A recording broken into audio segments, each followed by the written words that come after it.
Thanks for tuning in. This is Optibotimus coming with another video review. And no packaging today, but we have a very special video review taking a look at the brand new and upcoming Transformers Generations Trailcutter, otherwise known as Trailbreaker, the Autobot Force Field Specialist, which is a part of the new IDW comic-themed Generations Transformer Deluxe Wave 5 series. Now, a lot of people are looking forward to this because it's really given us a kind of a classic return to a lot of those characters. This one being specifically Trailbreaker, or Trailcutter. I probably won't call him Trailcutter throughout this, but as you can see, very similar to how we really had him in G1. I mean, it's a kind of pickup truck with this kind of canopy thing here on the back. Very similar to what we got. You got the nice colors here, very, very reminiscent of that G1 look. Now, as I said, this is a IDW kind of theme going on with this guy. So when you do get this guy, you'll get an IDW comic book with him, and his look is more designed in terms of robot mode to replicate how he looked in the IDW. I believe it was the More Than Meets the Eye series. Now, I don't read comic books, so I'm just going by what I remember people saying. And more people than not look at his robot mode and see a very similar kind of design to that More Than Meets the Eye character. But here you have him in vehicle mode. Now, he's really tiny. For a size comparison, here's Bumblebee. Now, I use Bumblebee because, typically speaking, he's one of the smallest deluxe figures. And I like using that when I want to show a small figure.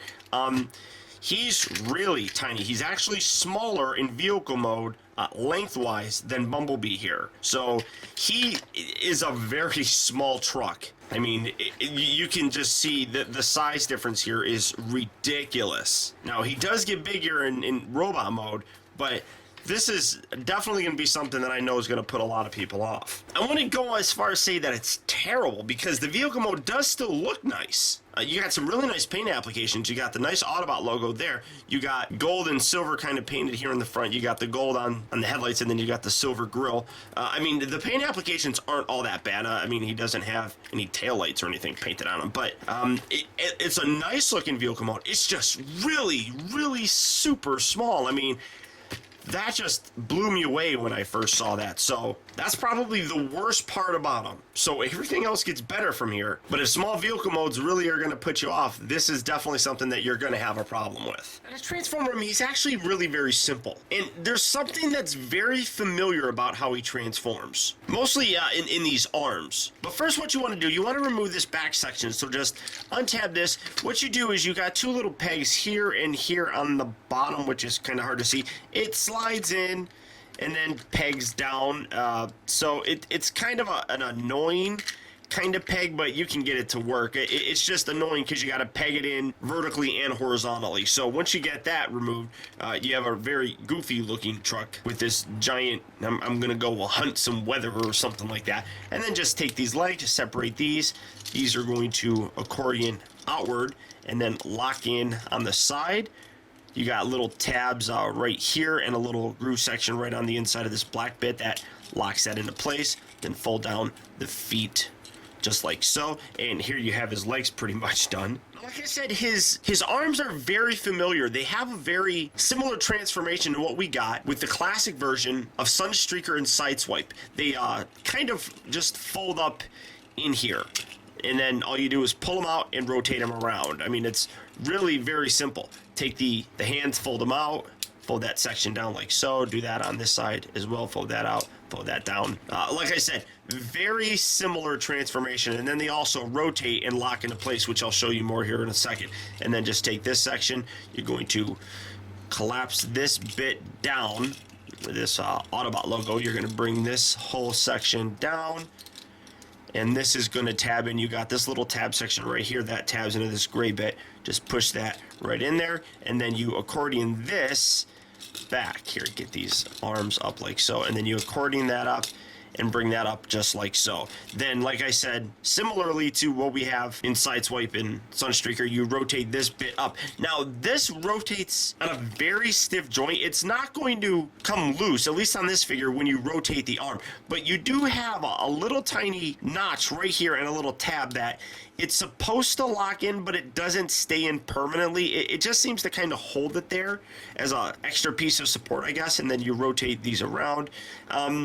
That's kind of ugly right up in there, but it's not too terribly bad, I don't think. Do that on this side as well. Rotate this around, but I can see where if this whole gray bit right here is loose, rotating this at the shoulder would be a problem. So that's something to look forward to look to keep in mind in actual final official releases. And then just kind of angle this back, and then the head right here, you got this little notch right here. Just pull this up, give it a nice pull until you hear a click, just like so. Rotate it around. And here you have Trailbreaker in his robot mode. Now, you can't position this however you want. That's a more kind of G1 kind of look. I know a lot of people were curious about this bit right here. What you can actually do to further recreate how he looked in the IDW comics, you can bring this down, and then you got a little peg right here, or I'm sorry, a little hole, and then you got that peg right there. You can peg that in just like so, filling that in, giving him a bit more of a backpack, but you get more of that kind of IDW look, I suppose. So, I mean, it really just kind of depends on your personal preference on what you like and how you want your figure to look. But here you have them. And like I said, it really is your personal preference on how you want to display them. Now, I like I said, never read the comics, so the IDW look doesn't matter to me. So I really do prefer the more G1 look. Now, he really does have that IDW look. He doesn't really have the old G1 kind of look going on. I mean, he's a very kind of buff warrior looking figure, and I do really dig that look. I mean, G1, he kind of looked like he had a pot belly the whole time. So I really love the more modern look, but when it comes to the back section, I just like that kind of appearance a little bit more. Now, this guy being the shield specialist, if you remember in G1, this created a force field. I do love how he actually comes with kind of a shield, and all you do is you fold this out just like so, and it actually makes it a little bit bigger, and then you got a little handle that comes out here, and then you can flip this. Well, I guess you could go like that, but then the guns would be on the back.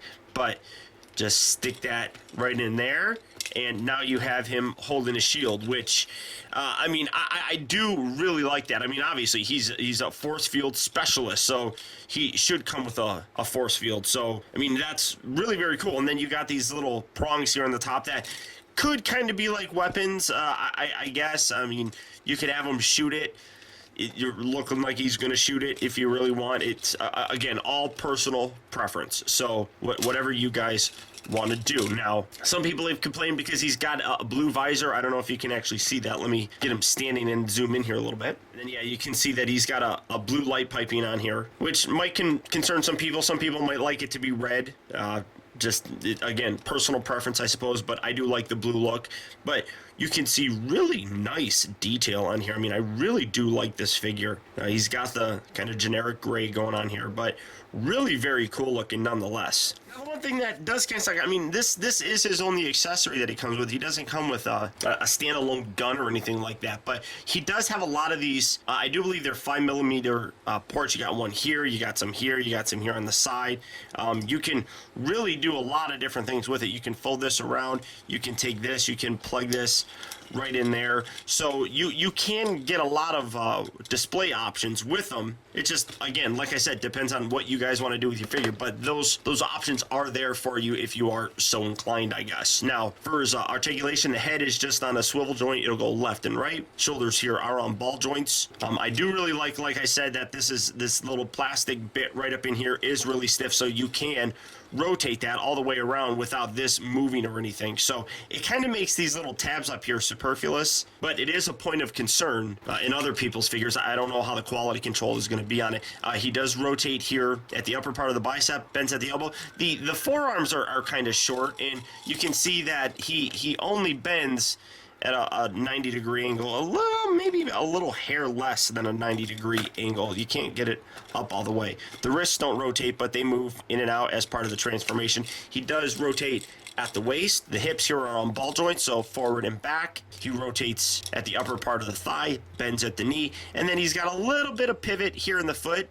Not a heck of a lot, but you can get him to do wide poses and everything just because of how big his feet really kind of are. So articulation is basically standard that we're fairly used to. Now, for some size comparisons, I know a lot of people are curious just how big this guy is, because he does get substantially bigger in his robot mode. So comparing him, first off, let's take a look here, get him standing up straight. Here he is. And here's Bumblebee, and I mean, you can see that he does get substantially bigger than Bumblebee, despite the fact that in vehicle mode, he was a bigger figure. So setting him right there just to kind of give you guys a whole bunch of different size comparisons. Like I said, here's Trailcutter, here's Bumblebee. And for a more modern kind of comparison, here you have him next to the Reveal the Shield Jazz. And as you can see, Jazz does slightly tower over him by about a head or so. So, I mean, again, he is a smaller figure, but I don't think the scale is too terribly bad. Obviously, as a truck, he should be a little bit bigger. I mean, he really should be a little bit taller than like Jazz is. But it isn't bad, I don't think. And bringing in more guys, like I said, here you have him next to Bumblebee, Jazz, and of course, this is a Voyager class figure, but Optimus Prime. But really, I mean, I think he scales very nicely, and you can see, I mean, the look is fairly good, and he fits very nicely with classic figures. Now to transform him back, first what you want to do, kind of get this out of the way, rotate the head around just like so, and then you're going to separate this whole chest section here, and then come down here, bring this is kind of a pain in the butt, but just bend this, and then you'll separate that, pop that up, push that up right in through there, straighten that out so you have that nice and lined up like so. You can take the head and give that a nice little push, rotate that all the way back, then come around here to the arms, well, rotate this all the way back, take this section here, you want to fold, get this out of the way, there we go, fold that all the way out, fold the fist back in like so, do that on this side as well. Now, you want to rotate this around here, and you want to line this up where it's underneath here like so, and then rotate this around, but there are tab sections that lock the arms together, so what I usually do is kind of line it up like that, and then I'll just rotate that out and then line this up as well just to make sure I have it in there where it's supposed to. Rotate that out to the outside like so, and then once I have it like that, bring them both out, and then you can bring them together and then push them in together and line that tab up, except that piece flopped out. So you're going to bring them in, and it's a little bit tricky no matter what you do. So bring it in, come on, get inside there. So you have it nicely lined up like so, and then these bits right here just come up along the side, and those obviously are going to be his doors. Then bring the legs down, fold the foot in just like so, and then people are asking if this is hollow. It is kind of hollow. I mean, obviously, as you can see, but that's just due to the transformation itself, but there is some nice detail that's still in there. And then just come around here, separate this, then this accordion's up like so, do that on this side as well. This accordion's up, you bring the two halves together, give them a nice little squeeze all the way around, kind of straighten that up like so. Take this little section here, come around here, slot this in, and give that a nice little push. And here you have Trailbreaker back in his vehicle mode. But as you can see, the transformation both to robot mode and back to vehicle mode is actually really fairly simple. The most complicated part is getting this lined up properly, and it still might not actually be, but it's tabbed in there and it all comes together. But that's probably the most tricky part about the whole transformation. It is very simple, but as I said, has a very similar feel. If I'm not mistaken, the arms transform very similarly to how the Reveal the Shield Perceptor actually transformed as well, who I never bothered reviewing because that thing was a pain in the butt to transform, but I vaguely remember his arms doing the same kind of thing. And like I said, with the rotation bit right here, it's a lot like Sunstreaker and Sideswipes, which I really do like. So while the transformation is simple, it's familiar enough that I'm like, oh, that's fun to kind of revisit. The vehicle mode is very tiny. As I showed off, that's probably the weakest part about it. It's not a bad looking vehicle mode. I really do like the way that he looks. It's just unfortunately a little bit too small. Now, Trailcutter is the first of this particular mold. We're going to get a slight remold later on, but that's going to be done up as Hoist, which is another figure that I'm really looking forward to. But the robot mode for this really is what I think is the best part of this entire figure. I think he looks just terrific. You have a very nice kind of G1 feel to him, which is basically updated in this new look that's been given to us by IDW. So I really like this guy. Now, if you are interested in picking him up, as well as the other deluxe figures, that being Bumblebee, the deluxe class Megatron, and Orion packs, go ahead and click on the link down in the video description. You'll go to Big Bad Toy Store and you can pre-order yours right right now. I'm not exactly sure when the official release date is for these, so your best way to kind of guarantee that you're going to get those figures would be to pre-order them and not even have to worry about trying to hunt them down or fight off scalpers. But great looking figure, highly recommended, but that's about it. So once again, I want to thank you guys for tuning in. This has been Optibotimus. Keep in touch with me. Find our recent purchases as well as all upcoming video reviews all at facebook.com/teambotimus and follow me over on Twitter at twitter.com/optibotimus. And until next time, I'll talk to you later.